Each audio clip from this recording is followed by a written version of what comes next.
La Constitución y los tratados internacionales en materia de derechos humanos establecen principios de acuerdo con los cuales todas las personas somos iguales, nacemos iguales y debemos de permanecer iguales en nuestras libertades y en nuestros derechos. Cuando se vulnera esta igualdad, se dan fenómenos de discriminación. Esta es una palabra que se repite con frecuencia, pero que no siempre es bien entendida.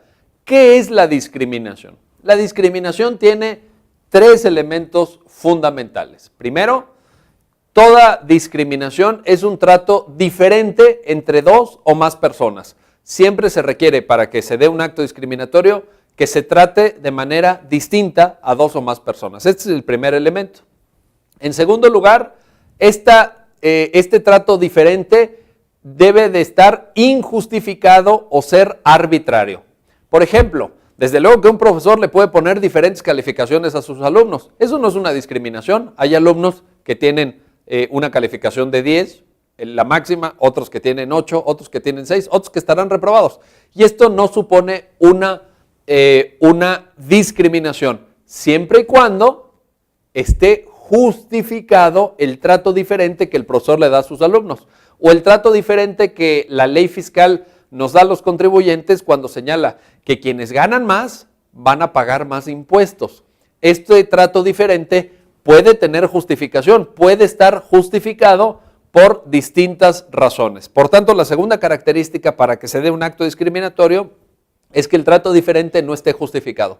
Y la tercera característica es que el trato diferente se base en algún rasgo de aquellos que la propia Constitución o los tratados internacionales establecen como rasgos prohibidos para dar un trato diferente.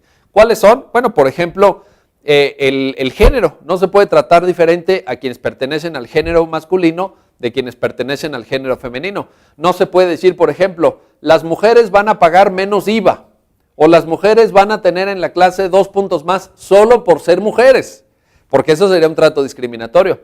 No se puede discriminar por religión. No se puede decir, por ejemplo, quienes tengan tal religión van a pagar más impuestos o quienes tengan tal religión no pueden vivir en determinado lugar del territorio nacional.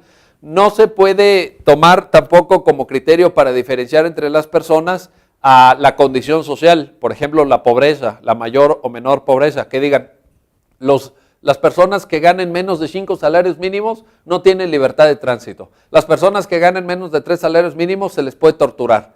Ese sería un trato perfectamente arbitrario y por tanto discriminatorio. Las constituciones, los tratados internacionales establecen una serie de rasgos que no pueden ser tomados en cuenta de las personas para efectos de un trato diferenciado. Y en ese sentido es muy importante precisar que se puede tratar de rasgos naturales de la persona, por ejemplo, nuestro color de piel, por ejemplo, nuestra estatura, nuestras características físicas, o de rasgos que la persona libremente adopta en ejercicio de sus derechos humanos. Por ejemplo, la religión, por ejemplo, la preferencia sexual, etcétera, etcétera. Tampoco con base en eso se nos puede dar un trato diferente. Esos son rasgos que tienen que permanecer, por decirlo así, invisibles en las formas de convivencia que desarrollamos cotidianamente.